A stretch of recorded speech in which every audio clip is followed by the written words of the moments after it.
You were perceived as one of the mayor's right-hand men. What changed? I'm not sure what changed. All I know is I continue to show up for people, continue to lead efforts to help drive violence down by working with people across the city, working with our Chicago Police Department, working with our fire department, actually working with alders and people on the ground in communities.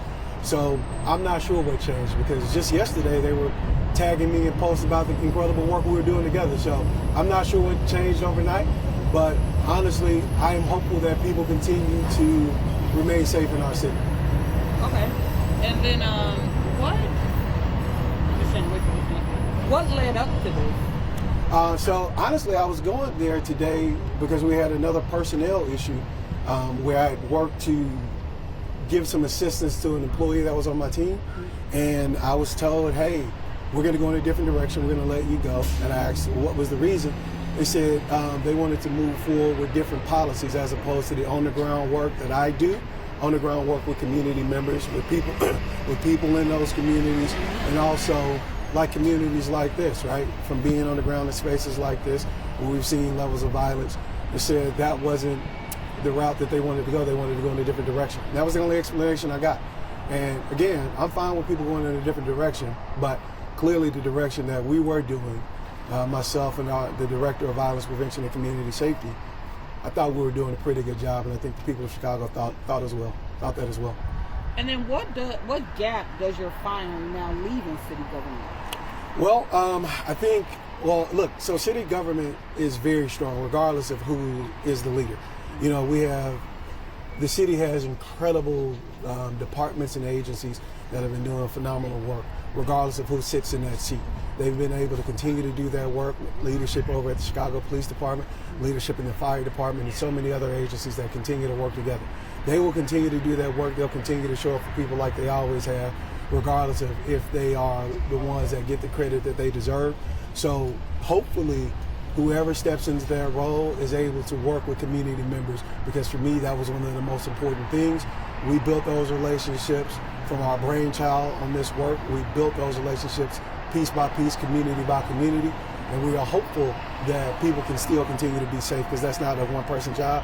That's just the work of folks around the city overall. And do you know what the deal was with your intern replacement? Like, wasn't he also fired? Well, he actually resigned. He resigned because of a lack of quality of work, and they asked him to stay on. So again, that is, I'm happy for them. I'm happy that they're moving in that direction for him. There's no ill will or hard feelings for me. I am just hopeful that the people of Chicago continue to be safe. Okay, and then someone else was also let go today. Who, and what does that say about the culture on the 5th floor? Yeah, so this is... And I'll repeat that for you.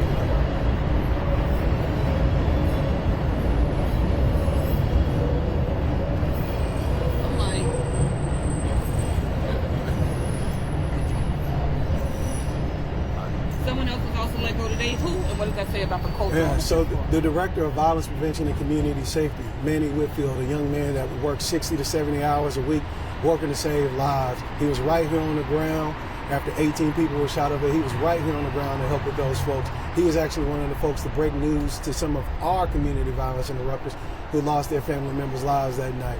That young man was let go today with no explanation. They just told him they wanted to go in a different direction with him as well. And what that says about the culture on the 5th floor is simple. When you work to hold people accountable, you become a target. You have seen the history of people who have worked to hold this administration accountable, and they've been let go without real explanations. People who have been awarded and rewarded and recognized for their work one week and let go the next week. There's a problem there that people genuinely need to look into.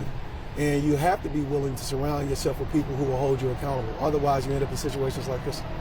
Okay, and then tell us more about what it's like to work with Mayor Brandon Johnson on his team. Working with Mayor Brandon Johnson is great. Right? I had no issues working with him. I actually texted him and told him, hey, look, I appreciate the opportunity. Best of luck moving forward. Have no problems working with him. Now, the folks that are around him, sometimes when you work to hold them accountable, you become a target.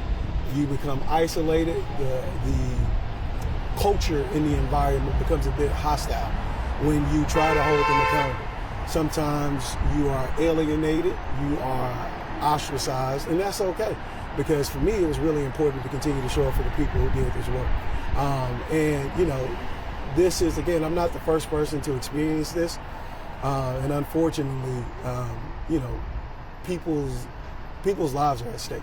And I am hopeful, and I have all the faith in the world in the people who continue to do this work. So, again, never had an issue with the mayor directly. Didn't even talk to him directly today. I talked to his chief of staff and his senior advisor. Got you. And then why are you speaking out today?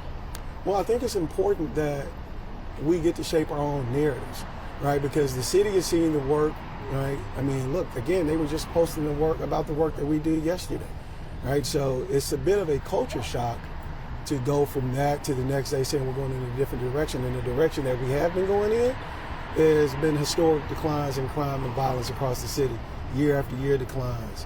And that's not just from one person, that's everybody working together. So I am hopeful that that work continues. And most importantly, now I'll get time to relax. Gotcha. Is there a side of Mayor Brandon Johnson that Chicago doesn't know that they should know? If so, what is it? No, nothing like that. No. And so, and you were saying that today during the dismissal process, you never actually talked to the mayor. You were saying that it was his. Yeah, his chief of staff and his senior advisor. So I never talked to him directly.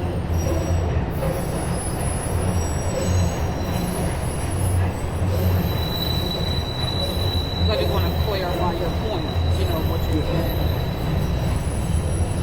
Just to be clear, like you said a moment ago, you said you've never had any issues with the mayor, and then even today during the dismissal process, he was not a part of that. No, he was not a part of the process. We've never actually had a dispute about anything, right? Literally, we would communicate every single day up until a few days ago. We would communicate about what I was doing with the work in the city and how we were working together across the board. So today came as a bit of a shock, but again, people are inclined to make their own decisions, and I wish them the best of luck. Okay, is there anything else that you wanted to share that maybe we didn't touch on here? No, that's it. I think we're good. Okay. Yeah. All right, thank you so much. Thank you. I appreciate Appreciate that. y'all. Thank you.